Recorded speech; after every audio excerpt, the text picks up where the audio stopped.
الذين كفروا وصدوا عن سبيل الله أضل أعمالهم والذين آمنوا وعملوا الصالحات وآمنوا بما نزل على محمد وهو الحق من ربهم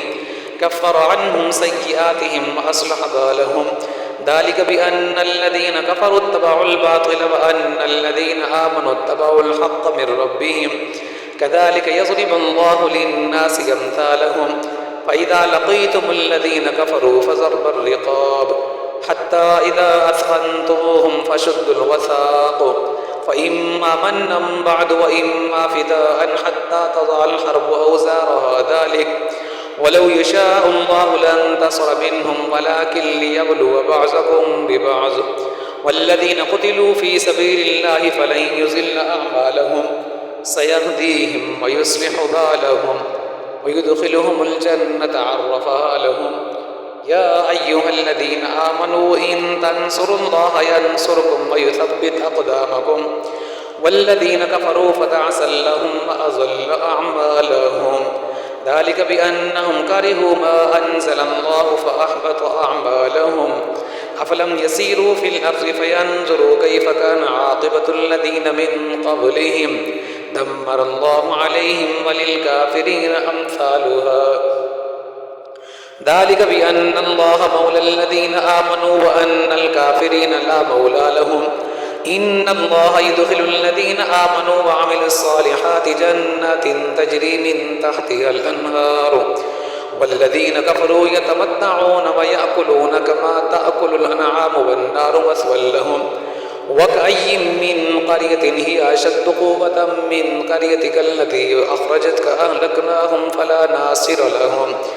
أفمن كان على بينة من ربه كمن زين له سوء عمله واتبعوا أهواءهم مثل الجنة التي وعد المتقون فيها أنهار من ماء غير آسن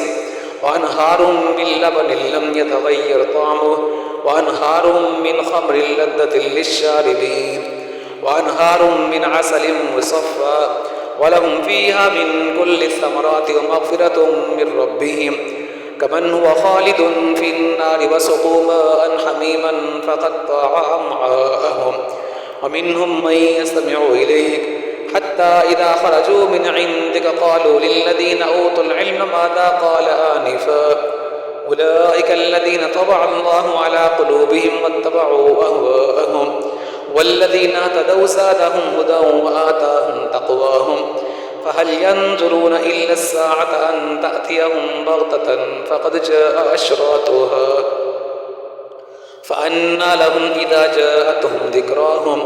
فاعلم أنه لا إله إلا الله واستغفر لذنبك وللمؤمنين والمؤمنات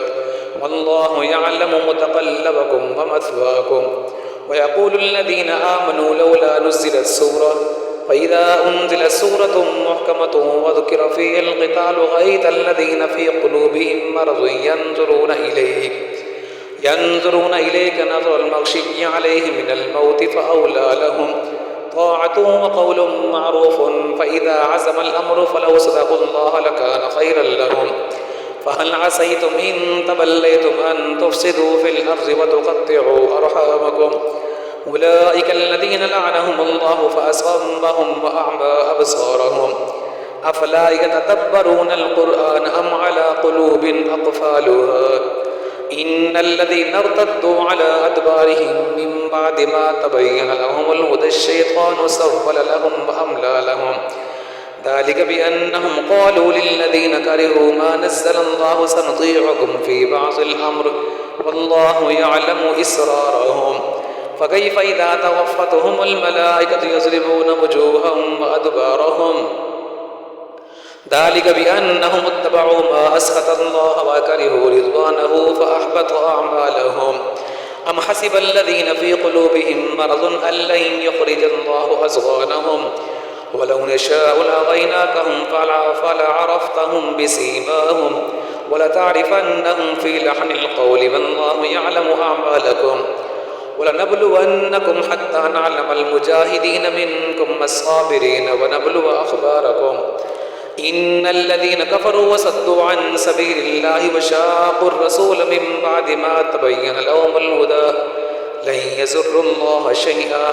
وسيحبط أعمالهم. يا أيها الذين آمنوا أطيعوا الله وأطيعوا الرسول ولا تبطلوا أعمالكم إن الذين كفروا وصدوا عن سبيل الله ثم ماتوا وهم كفار فلن يغفر الله لهم فلا تهنوا وتدعوا إلى السلم وأنتم الأعلون والله معكم ولن يتركم أعمالكم.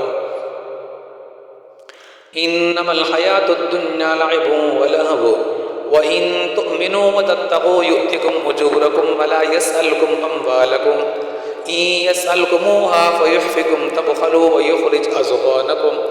ها أنتم هؤلاء تدعون لتنفقوا في سبيل الله فمنكم من يبخل ومن يبخل فإنما يبخل عن نفسه والله الغني وأنتم الفقراء وإن تتولوا يستبدل قوما غيركم ثم لا يكونوا أمثالكم.